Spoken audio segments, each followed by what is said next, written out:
China is experiencing an unprecedented level of international detachment. Foreign residents are departing in droves, while global airlines are removing Chinese destinations from their networks. Airports that once buzzed with international travelers now resemble abandoned towns. Beijing boasts visa-free access for nearly 60 countries, yet visitor numbers remain dismal. This isn't solely due to declining tourism or a slowing economy. It's rooted in the Chinese Communist Party's CCP atmosphere of suspicion. Laws on national security, anti-espionage campaigns, ideological purges, and state-fueled distrust of outsiders are driving away foreigners more than any diplomatic tensions. Even Chinese citizens are desperately offloading homes and assets to escape the tightening constraints. Under Xi Jinping's authoritarian regime, China is barricading itself into a diminishing stronghold with catastrophic outcomes. An economy built on worldwide engagement is crumbling, and global confidence has vanished. The world hasn't abandoned China. The CCP has undermined the nation itself. Data reveals stark shifts. Over the last decade, the number of Americans living in China dropped 23%, from 71,000 to 55,000. Japanese residents fell 16%, from 66,000 to 55,000. French expatriates declined 40%, from 15,000 to about 9,000. Even key hubs for global professionals like Beijing and Shanghai have seen sharp reductions in foreign populations. From 2024 to 2025, the total foreign residents in China hovered between 92,000 and 100,000, representing just 0.05% to 0.6% of the population, lower than in Laos or Cambodia. A foreign vlogger filming in China captured the crisis. Many of my friends have left. Since the pandemic, countless foreigners departed China, and most haven't returned. At least in Beijing, expat group chats that once had hundreds of active members are now nearly silent. People are gone, and the outlook isn't positive. Shanghai, once a symbol of China's economic triumph and a draw for global elites, now mirrors economic stagnation and fading international appeal. Malls are quiet, streets appear emptier, and even bustling. Airports feel desolate. Videos comparing pre-pandemic Shanghai Pudong Airport to today highlight the transformation, from midnight crowds to vast emptiness. A female vlogger described the scene. Look around. Business is dismal. Even restaurants aren't open. Shanghai used to feel like a true international airport with so many foreigners. Now it's mostly empty. Where has everyone gone? The Chinese government can't ignore this. Why have so many foreigners left? More crucially, why aren't they coming back? Tourists are steering clear, business leaders aren't returning, and students are absent. Beyond economic losses, this signals an exodus of expertise and innovation. In response, Beijing relaxed transit visa policies, allowing up to 10 days visa-free for travelers from 54 countries. Yet results are modest. The National Immigration Administration reported about 65 million foreign tourist entries in 2024, far below 2019's 98 million. Estimates suggest no recovery to pre-pandemic levels by the end of 2025. Meanwhile, many Chinese citizens are fleeing too. According to the International Organization for Migration's World Migration Report, China ranks third globally as a source of migrants, with top destinations being the US, South Korea, and Japan. Surprisingly, Bangladesh ranks 10th with 160,000 Chinese immigrants. One netizen bluntly wrote, "The place you're fleeing to might not be heaven, but the place you're fleeing from is definitely hell." So why are foreigners increasingly hesitant to visit China? It's not about the scenery. Deeper issues stem from the CCP's national security laws, anti-spy legislation, and years of xenophobic messaging. These developments convince many foreigners that China isn't safe. High-profile incidents, like assaults on American teachers or Japanese nationals, only heighten global concerns. The Wall Street Journal reported a striking case of a U.S. corporate executive. One evening in Beijing, 9 police officers arrived unannounced at his home, demanding passport checks and employer verification. One officer filmed the entire process on a smartphone. The executive said the incident shattered his sense of security, and rebuilding trust would take a long time. Executives once eager to work in China now see little benefit. Without meaningful changes, visa waivers alone won't lure them back. As many foreign observers note, if a country feels unsafe to visit, why go? Foreign visitors also face unspoken rules. No criticizing China. Negative comments trigger massive backlash. This was evident in the experience of Korean travel vlogger Ajisai, who visited under new visa policies. Sharing his trip, he pointed out several inconveniences, sparking immediate outrage from Chinese netizens. His views carried weight. He lived in China 15 years ago and understands the country. His videos went beyond tourism, discussing economic hardships, rising unemployment, and how many young men can't afford marriage due to soaring costs. He also depicted challenges foreigners face daily. Most foreign payment systems don't work. Visitors rely on WeChat Pay or Alipay, which require Chinese bank accounts and phone numbers. He criticized the need to install numerous Chinese apps he believes invade privacy, and highlighted the constant surveillance from countless cameras. The most alarming incident was his credit card getting hacked, deeply concerning Korean viewers, many concluding China is beautiful. But the security risks are too high. Overseas Chinese netizens echoed this sentiment, writing that travel in China is simply too inconvenient for foreigners.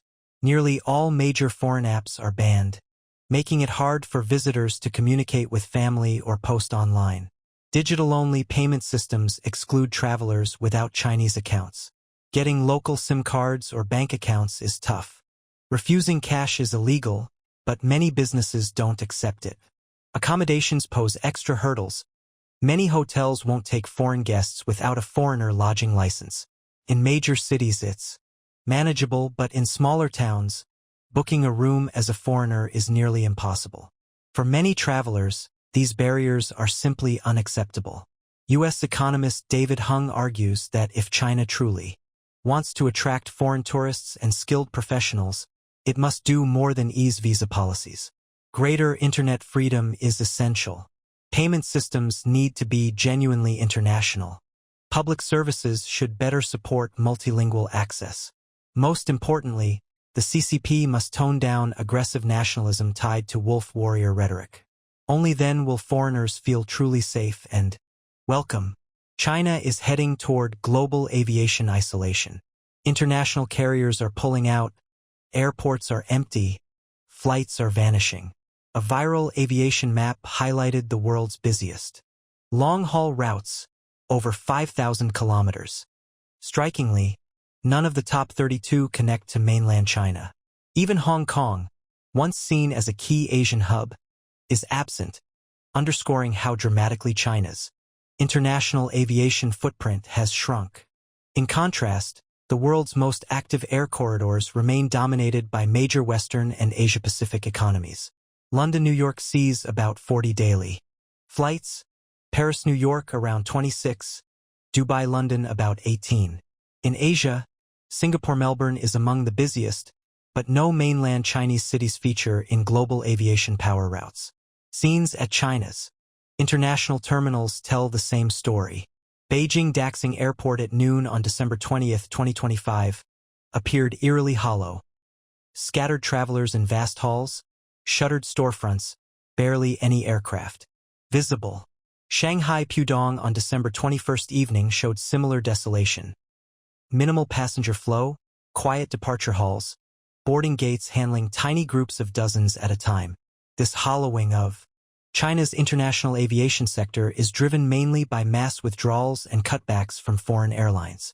From 2024 to 2025, carriers like Virgin Atlantic, Qantas, Scandinavian Airlines, and LOT Polish Airlines scaled back or exited the Chinese market entirely.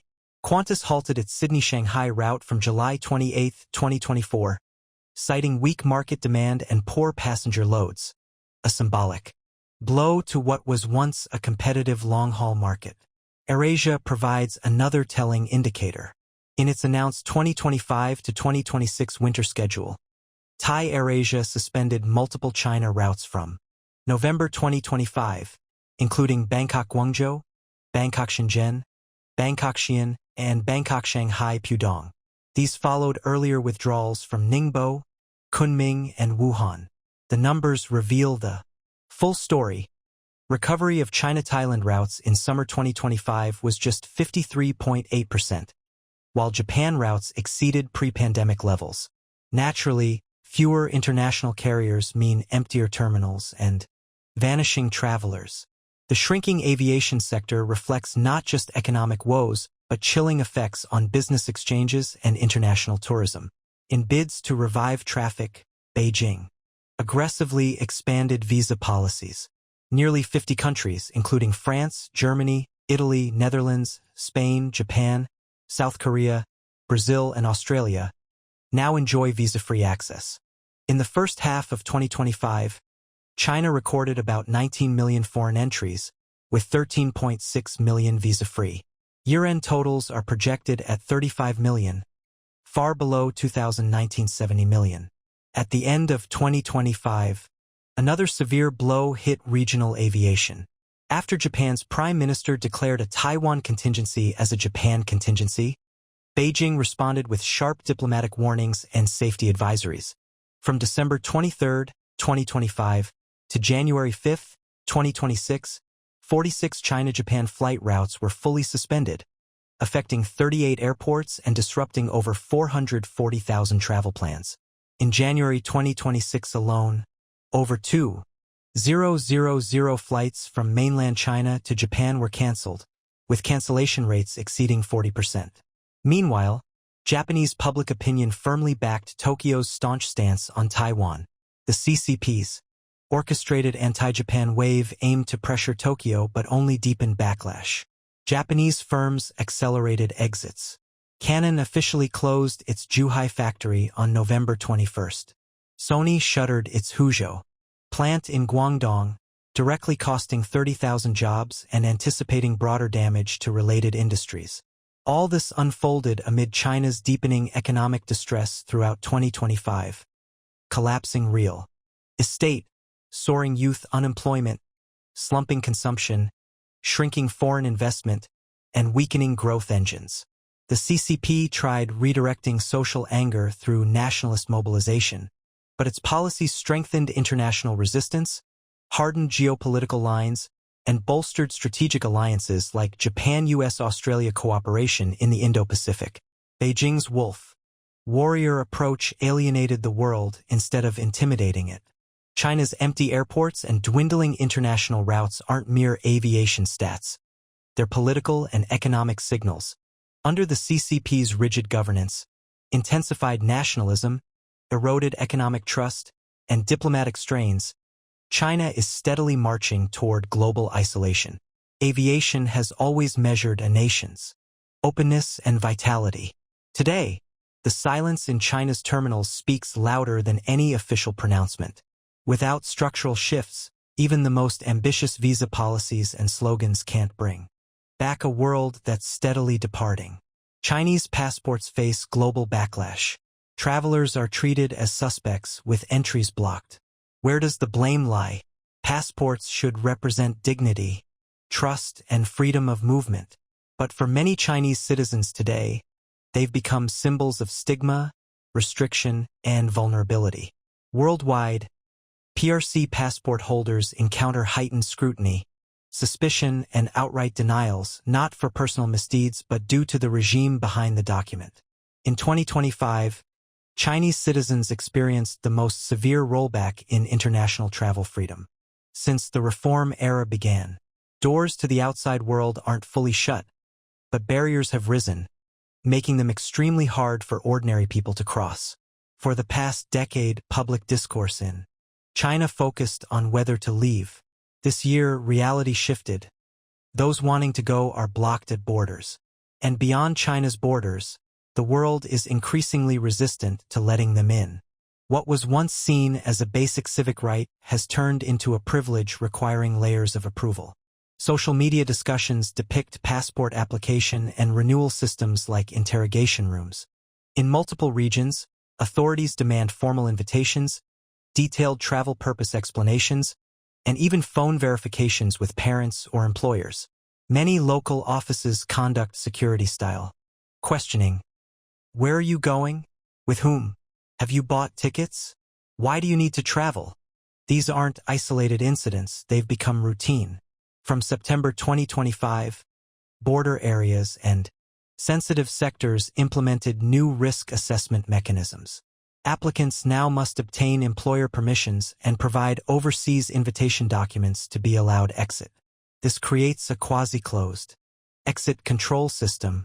Meanwhile, upgraded biometric tech, unified immigration databases, and nationality verification systems have closed long-standing airport loopholes. Some travelers are ordered to cut up passports or cancel household registrations, ending past practices of maintaining dual identities or two passports. Pressure comes internationally too. Countries that once welcomed Chinese nationals are now tightening entry standards. Australia raised English thresholds to IELTS 6.0, pushing work and tourist visa denial rates to 40% and imposing 2-year bans on rejected applicants. Canada narrowed skilled migration intakes, delaying processing up to 5 years and closing French language pathways. The U.S. strengthened backscreening for EB1 and H-1B applications, ending the era of assembled resumes. Japan hiked startup visa capital requirements from 5 million to 30 million yen, effectively excluding many independent entrepreneurs. Thailand limits Chinese visitors to 2 visa-free entries per year, denying the third. Over 3,000 Chinese nationals have already been turned away. The UK raised search fees for international students, adding burdens for Chinese applicants. Financial movements are tightened too. From 2026, cross-border transfers over 5,000 renminbi, about $700, require identity verification. WeChat Pay and Alipay transactions are under enhanced scrutiny. Splitting transfers into small amounts no longer bypasses the system. Families trying to send tuition abroad face multi-layer reviews during departure checks with phones and laptops searched. Evidence of migration applications can trigger forced returns. Windows for legally exiting China with assets have narrowed dramatically. 3 powerful forces define 2025. First, economic decline pushes China's middle class outward for survival and opportunities. Second, China's international image has plummeted. Governments worldwide fear geopolitical risks, espionage, financial crimes, and cross-border cyber fraud linked to China.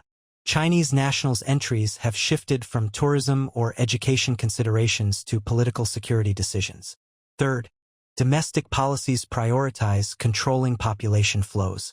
Preventing outflows of capital, talent, and skills has become a critical political strategy. Stability overrides all. The period up to 2010 is now remembered as a golden era for Chinese outbound travel.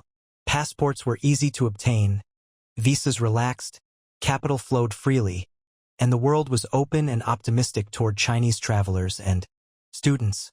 But by 2025, the landscape had transformed entirely. Doors are narrowing from both sides, inside China and from the international community. The core reality isn't just that Chinese citizens can't travel far. Rather, many countries no longer want them as before. China's passport crisis isn't fundamentally about travel policies or visa procedures. It's a product of distrust, geopolitical conflicts, and systemic behaviors under CCP rule. The world isn't rejecting Chinese citizens as individuals. It's reacting to the political system behind them. Passport inherently reflects a nation's credibility. Unless the CCP shows willingness to rebuild genuine openness and accountability, Chinese citizens will continue bearing the burden not just of the document, but of the system etched into it. China is paying the price for chasing away the foreign capital it relied on. Factories are shutting nationwide, stores collapsing, the poor retreating to rural areas, the wealthy fleeing abroad. Shocking figures circulating widely across China stunned the public. A Beijing Normal University survey claimed over 960 million people earn less than 2,000 RMB monthly, about $280. suggesting the majority of Chinese citizens live on astonishingly low wages. Some analysts argue this statistics release was an attempt to psychologically comfort those earning $3,000 to $5,000, implying they're better off than most. But reality tells a different tale. As major international firms like IBM, Foxconn, Samsung, Toyota, and Microsoft withdraw from China, massive capital and high-paying positions evaporate, throwing millions into unemployment. This is the economic fallout from the CCP's intensified political controls and hostile policies eroding investor confidence. One factory worker described his struggle, earning 3,000 renminbi monthly, about $410, or roughly 100 renminbi daily. After covering mortgage and child support, he's left with just tens of RMB. He couldn't even afford a 25 renminbi cake for his birthday. His plight is shared by countless others. Young workers say no matter how relentlessly they toil, incomes stall at 3,000 to 4,000 RMB. Job opportunities keep vanishing. Meanwhile, millions of new graduates flood the workforce annually, intensifying competition to unprecedented levels across major cities. Factories and storefronts, close in successive waves. Many employees report months without pay and dismissals without compensation. Unable to survive in urban areas, masses return to lower-cost rural hometowns. But hope is equally scarce there. Stations crowd with unemployed migrants heading home. One construction worker reported working over 40 days without receiving a single RMB. His contractor withheld wages, blaming poor performance. Workers acknowledge that protesting yields no protection of rights. Industrial clusters in Guangzhou, Shenzhen, and Foshan experience chain bankruptcies. Warehouses overflow with unsold inventory. Even massive firms worth billions of RMB collapse, dismantling production lines. Some employees commute to work for 6 months unpaid. They have nowhere else to go. Meanwhile, China's university graduate crisis has reached unprecedented severity. In 2025, China produced over 10 million graduates, with reports claiming 90% unable to find jobs. Job fairs are overwhelmed, thousands vying for one position. Many roles demand master's degrees or higher, with starting salaries of 2,000 to 3,000 RMB. Numerous highly educated youths turn to gig work, delivering food or packages to survive. Former business owners drive small cargo trucks for a living after losing companies. Rural China offers no relief. Months-long heavy rains flooded fields in provinces like Anhui, Shandong, Hunan, Shaanxi, and Hebei, destroying crops. Farmers suffered devastating losses. Corn prices plunged to 55 cents per kilogram, far below production costs. Amid deepening hardship, countless citizens ask, how did the economy deteriorate to this point? After decades of growth, average incomes for most have barely improved. 10 years ago, factory workers earned 4,000 to 5,000 RMB. Today, figures haven't changed much. Meanwhile, living costs have skyrocketed, even basic food costs multiples of before, severely eroding purchasing power. Government calls to stimulate consumption ring hollow. People have no surplus funds or credit left. The 2025 Hurun Rich List reported China lost about 1 million individuals with assets over 6 million RMB, about $842,000, most emigrating abroad. Analysts describe this as survival instinct. When conditions become unbearable, people leave.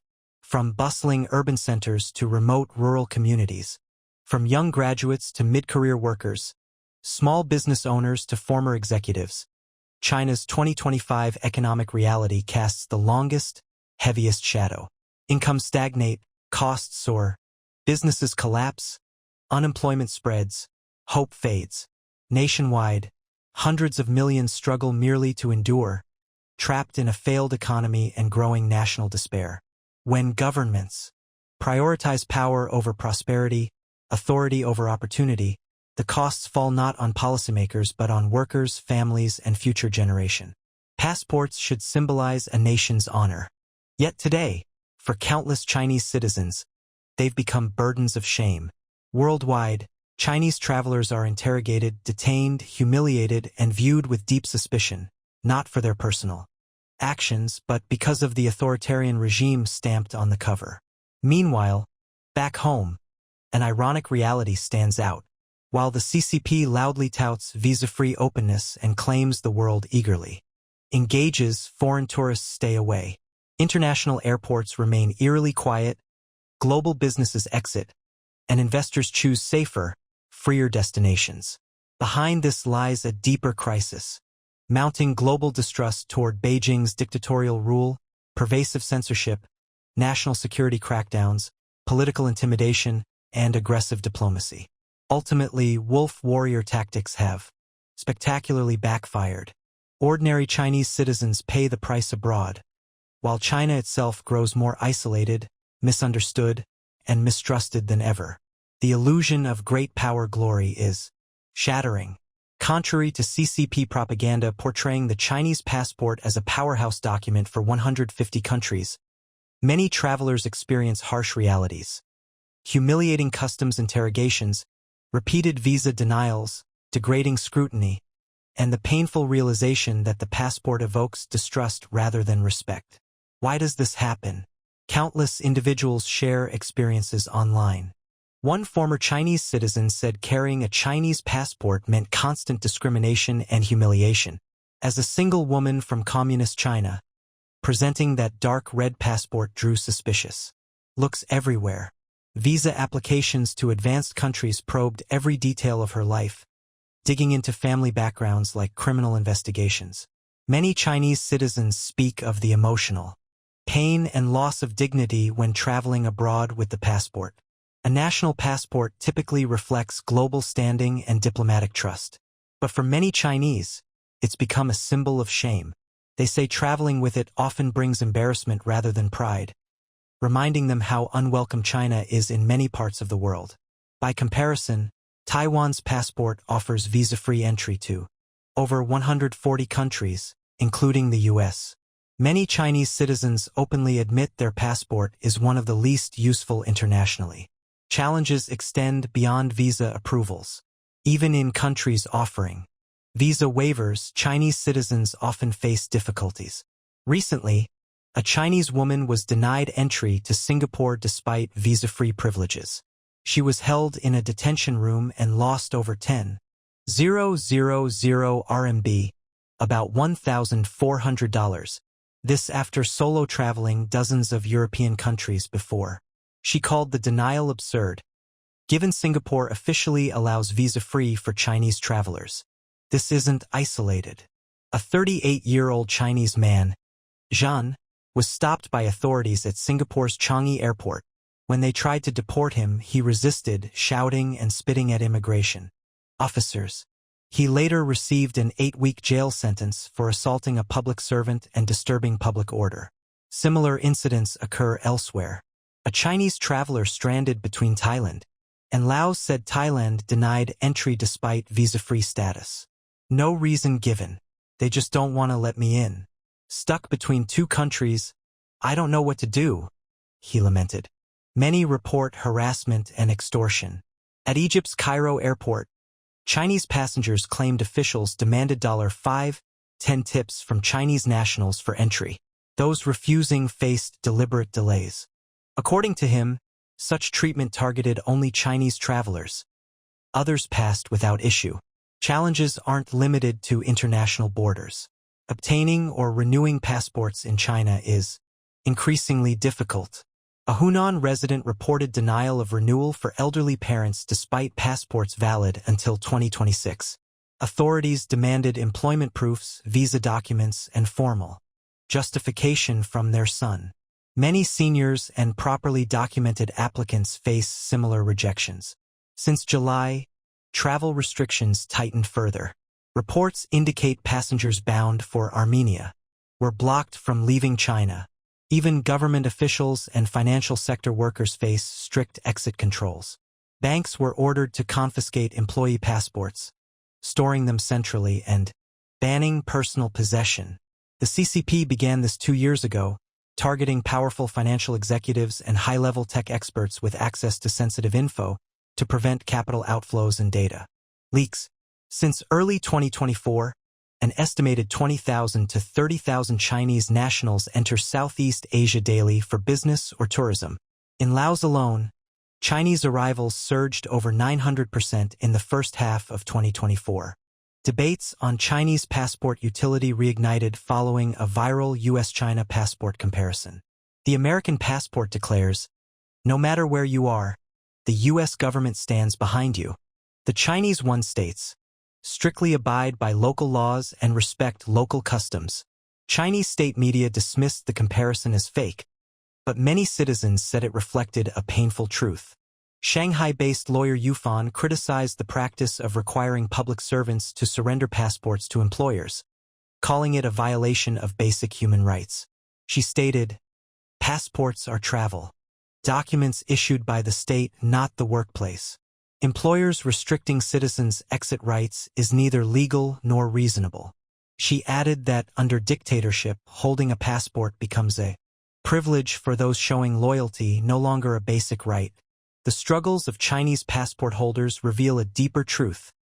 Global distrust of the CCP's governance, its geopolitical aggression, opaque legal system, and citizen repression directly harms ordinary Chinese international standing. Many travelers feel unfairly judged not as individuals but as representatives of a system that has repeatedly eroded global trust. As long as the CCP continues its authoritarian trajectory, tightening domestic controls, restricting freedom of movement, and viewing the world adversarially, the stigma attached to the Chinese passport won't fade. The CCP introduces visa-free entry to multiple countries. Yet international airports remain like ghost towns. Due to hostile policies and unwelcoming environments, foreign tourists have stopped coming. This year, the CCP unilaterally introduced visa-free entry for several Western countries, expanding the 144-hour visa-free transit policy to 54 nations including the US, Canada, Japan, South Korea, and Australia. Despite these measures, the capital's international airport remains unnervingly quiet. Official data shows foreign entries and exits at 64.9 million in 2024, a sharp drop from 97.7 million in 2019. This is reflected in numerous videos posted on Douyin. Vloggers recorded airports as almost empty, with sparse arriving passengers and minimal plane traffic. Performance reports from China's 3 major state-owned airlines in 2024 revealed 5 consecutive years of losses. Air China at 230 million RMB, about $31.6 million, China Southern at 1.7 billion renminbi, about $243 million, and China Eastern at 4.2 billion renminbi, about $577 million. Xing University Marketing Director Zhang Yuhan emphasized the need for comprehensive openness, stating China's future development depends on its ability to broaden access. However, he noted visa-free entry alone is insufficient. True openness requires reforms in culture, media, internet, finance, education, and more. Without these changes, foreign tourists and investors will flock to countries like India or Vietnam offering more open environments. Failing to address these issues could prolong China's economic woes. The absence of foreign tourists stems from several factors. Netizens point out that after 3 years of strict COVID-19 policies, many foreigners are deterred. Additional challenges like limited internet access, absence of Google Maps, and difficulties using WeChat Pay create major barriers for international visitors. Strict entry requirements such as fingerprints, facial recognition, and 24-hour local police registration further discourage foreign travelers. In recent years, many foreign investors have withdrawn from China, citing the CCP's national security laws as a primary reason. Canadian-Chinese individual Mr. Sinang shared that speaking out in China easily leads to accusations of being a foreign hostile force member. Mr. Zhen shared a story of a friend interrogated after criticizing the Beijing Winter Olympics online. The friend said, "I really don't want you to withdraw investments from mainland China. Many people would lose jobs, workers lose dignity, consumers lose reliable brands." But at the same time, I can't encourage investing here. I don't want to see you crushed and marginalized in such an unfair business environment. Mr. Zhang's childhood friend recently entered China via Guangzhou customs and pointed out inefficiencies. He described lines of over 400 people, mostly from Southeast Asian countries under the Belt and Road Initiative with few Westerners. Despite 12 customs counters, only 3 to 4 were open, taking nearly an hour to clear. In contrast, he described Taiwan's customs as smooth and welcoming. In China, however, he was repeatedly questioned, and his passport meticulously scrutinized. This friend told Zhang that 85% don't want to return to China ever, while 15% might consider mainly to visit an 80-year-old grandmother. Meanwhile, he expressed strong preference for Japan, saying 90% would revisit, with only 10% hesitating due to earthquake or tsunami risks. New York-based retired scholar Steve shared with Epoch Times that all his foreign teacher friends in China have